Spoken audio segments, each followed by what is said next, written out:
Hello, welcome back.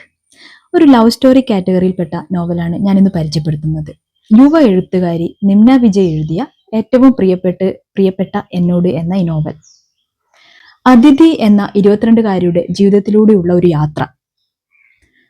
ഈ novel വായിക്കുമ്പോൾ ചിലപ്പോൾ നമ്മളെ തന്നെയും ചിലപ്പോൾ നമുക്ക് പരിചയമുള്ള മറ്റു പലരുടെയും മുഖങ്ങൾ മിന്നിമറയും. ജീവിതത്തിന്റെ എല്ലാ വൈകാരികതയും കടന്നുവരുന്ന ഈ യാത്രക്കൊടുവിൽ എനിക്ക് എന്നെയാണ് ഏറ്റവും ഇഷ്ടമെന്ന് നിങ്ങൾ തിരിച്ചറിയുന്നിടത്ത് ഈ നോവൽ പൂർണ്ണമാകുന്നു. നോവലിനെ കുറിച്ച് നിമ്ന കുറിച്ച വാക്കുകളാണിത്. ഈ വാക്കുകളോട് 100% നീതി ഈ നോവൽ പുലർത്തിയിട്ടുണ്ട്. വായിച്ചു തീരുമ്പോൾ അതിഥിയെ പോലെ തന്നെ ജീവിതം സുഗമമായി മുന്നോട്ട് പോകുവാൻ അവനവനെ ചേർത്തു നിർത്തലാണ് പ്രധാനമെന്ന് നമ്മളും തിരിച്ചറിയുന്നു. ഒരുപാട് വൈകാരിക തലങ്ങളിലൂടെയുള്ള സഞ്ചരിക്കുന്ന ഒരു നോവലാണ്. അതിഥിയുടെ ജീവിതത്തിലെ പ്രണയവും പ്രണയനഷ്ടവും സൗഹൃദങ്ങളും വൈകാരിക മുഹൂർത്തങ്ങളും ഇതിൽ കാണാൻ സാധിക്കും. തന്നെ ചേർത്ത് നിർത്തുന്ന, തന്റെ ജീവിതത്തിലെ മുറിവുകളെല്ലാം തുന്നിക്കൂട്ടുന്ന ഒരാൾ വരും, അങ്ങനെ ഒരാളുണ്ട് എന്ന് സങ്കല്പിച്ചു കഴിയുന്ന അതിഥിയുടെ ജീവിതത്തിലേക്ക് ഓർക്കിഡ് പൂക്കളുമായി കടന്നു വരുന്ന ശരൺ, അവരുടെ മനോഹരമായ പ്രണയം, ഏവരും കൊതിച്ചു പോകുന്ന ഒരു പ്രണയമാണ് ഇരുവരുടേതും. എന്നിരുന്നാലും അതിനൊക്കെ അപ്പുറം ഈ ജീവിതം സുഗമമായി മുന്നോട്ട് പോകണമെങ്കിൽ തനിക്ക് താനുണ്ട് എന്ന തോന്നലാണ്, അവനവനെ ചേർത്ത് നിർത്തലാണ് പ്രധാനമെന്ന് അതിഥി നമ്മളെ പഠിപ്പിക്കുന്നു. തനിക്ക് തന്നെ തന്നെയാണ് ഏറ്റവും ഇഷ്ടം എന്ന് മനസ്സിലാക്കുന്ന അതിഥിക്ക് എഴുതുന്ന ഒരു കത്തുണ്ട്, ഹൃദയസ്പർശിയായ ആ കത്ത്. ഏറ്റവും പ്രിയപ്പെട്ട എന്നോട്, ചുറ്റുമുള്ള ഒന്നിലും ഒരു പ്രതീക്ഷയുമില്ലാതെ എന്നെ മാത്രം വിശ്വസിച്ചുകൊണ്ടുള്ള ഒരു പുതിയ യാത്രയിലാണ് ഞാനിപ്പോൾ. പുതിയ നഗരത്തിൽ എന്നെ കാത്തിരിക്കുന്നത് എന്തായാലും അതിനെ നേരിടാൻ ഞാനിപ്പോൾ ഒരുക്കമാണ്. വായിച്ചു തീർത്ത പുസ്തകങ്ങൾ പോലെയോ കണ്ടു തീർത്ത സിനിമകൾ പോലെയോ മനോഹരമാവില്ല ജീവിതം എന്നെനിക്ക് നന്നായി അറിയാം. പക്ഷേ അതുതന്നെയാണ് ജീവിതത്തെ ഇത്ര മനോഹരമാക്കുന്നത്. അടുത്ത നിമിഷം എന്തു സംഭവിക്കുമെന്ന് നമുക്ക് ആർക്കും അറിയില്ല. മുന്നോട്ടു ജീവിക്കാൻ വലിയ സ്വപ്നങ്ങളെക്കാളും പ്ലാനുകളെക്കാളും ഒക്കെ നമുക്ക് വേണ്ടത് എന്തു വന്നാലും എനിക്ക് ഞാനുണ്ട് എന്ന വിശ്വാസമാണ്.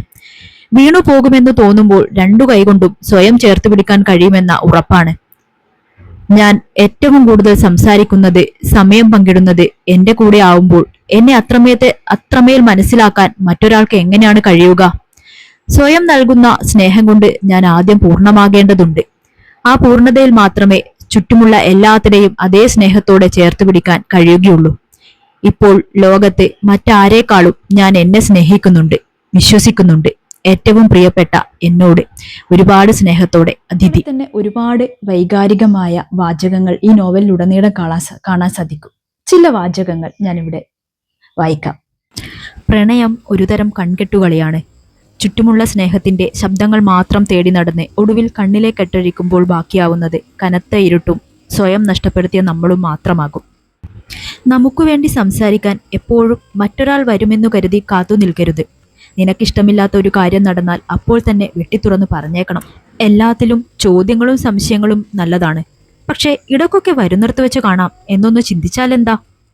വഴക്കുകൾ ഉണ്ടെങ്കിൽ അത് സംസാരിച്ചു തീർക്കണം, അല്ലാതെ ഓഫീസിൽ പോകാതെ ഇരുന്നിട്ട് എന്താ കിട്ടാനാണ്?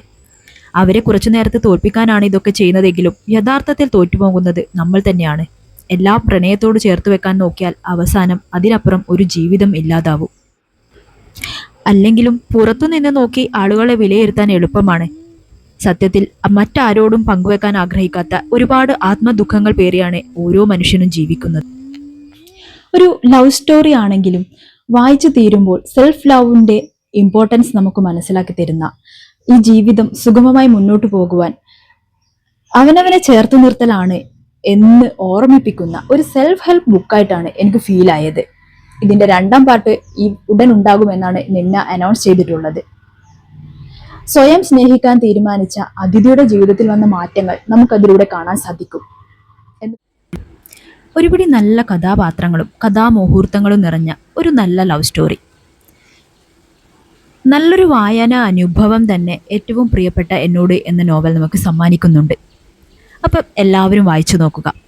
നിങ്ങൾക്കിഷ്ടപ്പെട്ട കഥാപാത്രത്തെയും കഥാമുഹൂർത്തത്തെയും ഹൃദയസ്പർശിയായ വാചകങ്ങളും ഇവിടെ കമൻറ്റ് ചെയ്യുക. Thank you.